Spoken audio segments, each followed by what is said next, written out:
बरेच लोक सुखाच्या शोधात आहेत, सापडतच नाही. खूप अनेक प्रकारची लोक भेटत असतात. अगदी मध्यंतरी वेल्हे तालुक्यामध्ये एक प्रवचन झाल्यानंतर 95 वर्षाची आजी मला भेटली. बघा, सुखाच्या शोधात असतो, पण काही काही लोक इतकी समाधानी असतात ना, त्यांच्याकडे बघून त्या आजीशी बोलून असं वाटलं क्षणभर की आपण काय जगतोय आणि काय यांचं जगणं आहे. अगदी सहज दुःखांना सामोरं जाण्याची ताकद जुन्या माणसांमध्ये होती. आज आमचा अटेन्शन स्पॅन कमी झाला. मी सुरुवातीलाच म्हटलं, आम्हाला थांबायला वेळ नाही, आमची सहनशीलताही कमी झाली. पहाटे उठून जात्यावर दळण दळायचं असा तो काळ होता. आता मात्र आम्ही रात्रीच 12-1 पर्यंत व्हॉट्सॲपवर ऑनलाईन असतो, त्यामुळे पहाटे उठून दळण बिळण तर ऐकाव्यातलीच गोष्ट राहिली. आता मशीन्स आल्या, ह्या सगळ्या गोष्टींची आवश्यकता नाही, परंतु काही गोष्टी ज्या आहेत त्या नव्या पिढीनं सांभाळल्या तरच आमची कुटुंब व्यवस्था टिकून राहील. ती आजी मला प्रवचन झाल्यानंतर आजीनं मला प्रश्न विचारला, नीलमताई किती वेळ बोललात? मी म्हटलं आजी मोजून 55 मिनिटं. आजी म्हटली 55 मिनिटं जे बोलली ते 5 मिनिटात सांगू का? माझी बोलती बंद. हरकत नाही म्हटलं. आजी म्हटली फार दुसरं कुणाचं सांगत नाही, माझं स्वतःचं जगणं सांगते. नवऱ्याच्या काळात कसं होतं आणि पोरांच्या काळात कसं झालं, पुढच्या कीर्तनात उपयोगी पडेल. जगणं हे असं असतं, किती छान छान गोड बोललं तरी जगणं हे मात्र असंच असतं. बऱ्याच लोकांच्या बाबतीत ते पॉझिटिव्ह होतं, आमच्यासारख्यांच्या बाबतीत निगेटिव्ह होतं. आजीने शब्द वापरले ना, पॉझिटिव्ह आणि निगेटिव्ह, कारण आजकाल फॅशनच आली आहे. कुठलं जे ते येऊन म्हणते पॉझिटिव्ह थिंकिंग, काहीतरी पॉझिटिव्ह विचार करा. पॉझिटिव्ह निगेटिव्ह असं काही नसतं. जग चांगलंही नाही आणि वाईटही नाही, आहे तसंच आहे. तुम्ही कुठल्या चष्म्यातून, कुठल्या रंगाच्या चष्म्यातून पाहता त्याच्यावर ते डिपेंड आहे. तर आजी मला म्हटली माझं जगणं सांगते. आजीनं 4 ओव्या सांगितल्या. तुम्ही सगळ्यांनी त्या 4 ओव्या थोड्याशा कान देऊन ऐकायच्यात. माझ्या महिला भगिनींना तो अर्थ सहज कळेल अशी अपेक्षा आहे. काही वर्षानंतर अशा बोली भाषेतल्या ओव्या कदाचित इंग्लिशमध्ये ट्रान्सलेट करून सांगाव्या लागतात का काय, हाही प्रश्न आहे. ती आजी मला म्हटली, भरताराच्या राजी माझ्या कंबरला किल्या. अर्थ कळतोय? उलगडायची गरज आहे का? नाही. सगळ्यांच्या माना डोलवतात म्हणजे अर्थ कळत. भरताराच्या राजी माझ्या कंबरला किल्या. नवऱ्याच्या काळात काय जगणं होतं. आणि पुतराच्या राजी रंगमालाला जप्त्या झाल्या. भरताराच्या राजी अंग केली सावकारी, आणि पुतराच्या राजी देण्या घेण्याची झाली चोरी. भरताराच्या राजी अंग केलं देणं घेणं, आणि पुतराच्या राजी वसरी माझं ठाणं. खरे की खोटं? शेवटी ती म्हणते, भरताराचं राज लुटील रामाचं, आणि पुतराचं राज मला लागलं यमाचं. विठ्ठल विठ्ठल.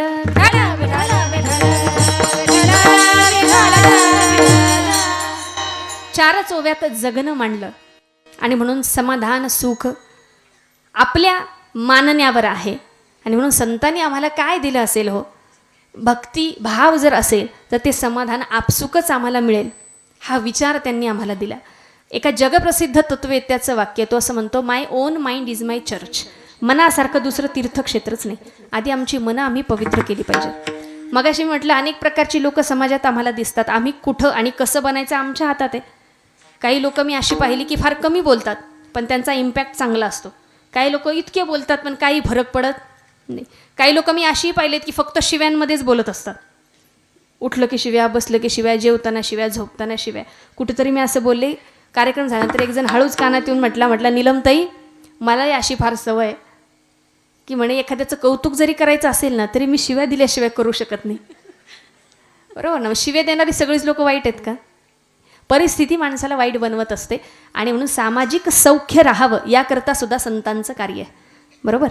आज जेव्हा राजमाता राष्ट्रमाता जिजाऊ समोर उभ्या राहतात, अहिल्याबाई होळकर समोर उभ्या राहतात, छत्रपती शिवरायांना मार्गदर्शन करणारे तुकोबराय आहे आणि त्यांचं चरित्र समोर उभं राहतं, तेव्हा लक्षात येतं की जिजाऊ मासाहेब बोलल्या होत्या, शिवबा मंदिराचे कळस टिकावेत असं जर का तुला वाटत असेल, मंदिरातील मूर्ती अभंग राहाव्यात असं जर का तुला वाटत असेल, तर गावोगावी कीर्तनं झाली पाहिजेत आणि तो भाव जिवंत राहिला पाहिजे.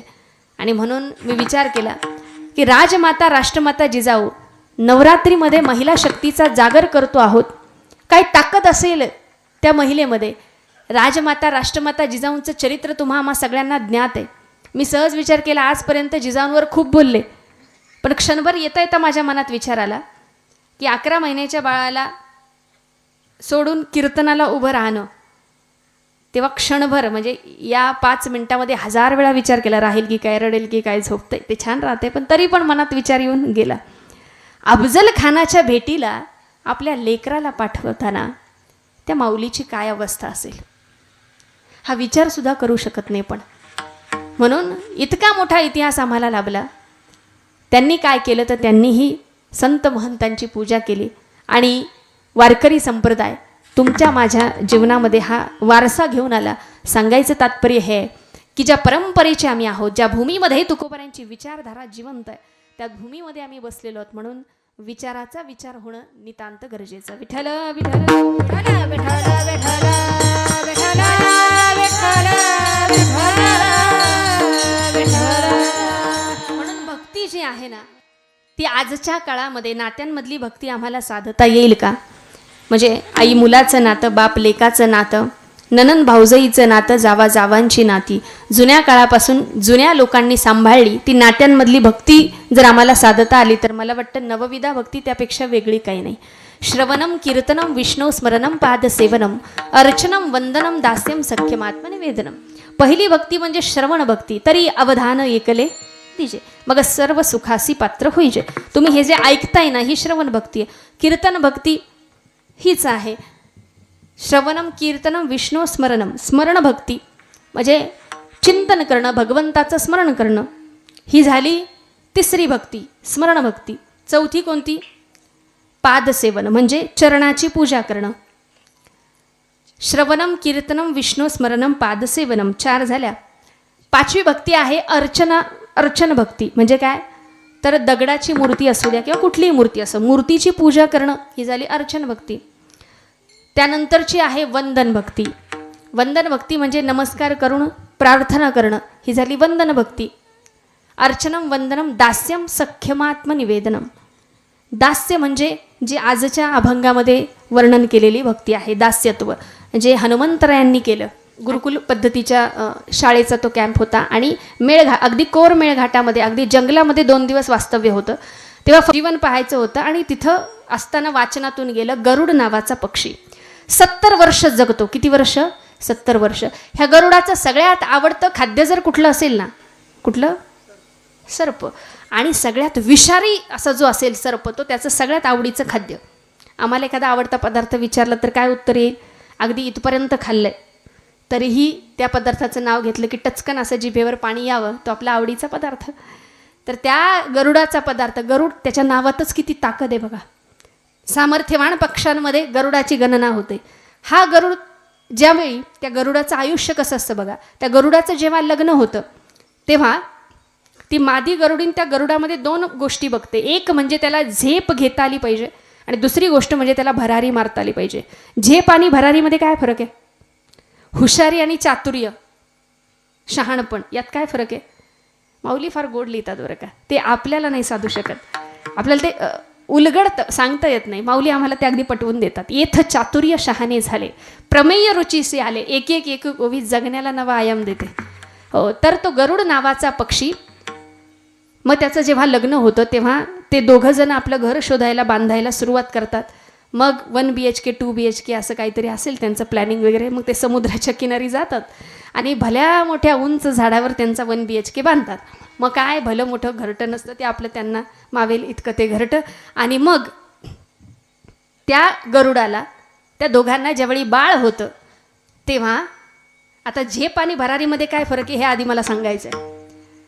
त्या 2 गोष्टी त्या गरुडामध्ये असतात. एक म्हणजे तो विषारी साप पकडून झेप घेता आली पाहिजे आणि तो हवेतल्या हवेत जर त्याच्या चोचीतून निसटला तर हवेतल्या हवेत पकडण्याची ताकद त्याच्यात असली पाहिजे. पुन्हा त्याला घेऊन त्याला भरारी मारता आली पाहिजे. ही आहे भरारी. आणि मग त्या गरुडाला जेव्हा बाळ होतं तेव्हा उंच त्यांच्या त्या 1 BHK मध्ये ते राहत असतात. त्यांच्या घरट्यातून ती गरुडीन काय करते तर काही तासानंतर त्या बाळाला समुद्राच्या पाण्यामध्ये ढकलून देते.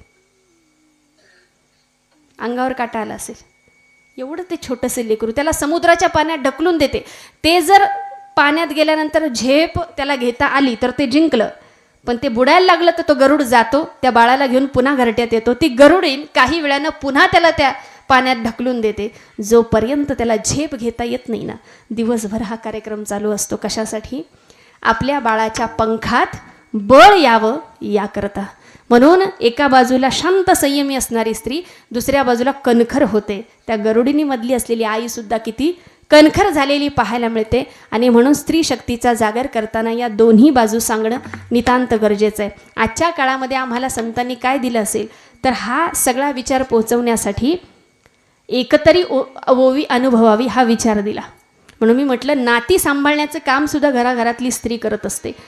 कैकई नावाचं पात्र आम्हाला दिसतं तसं नाही आहे.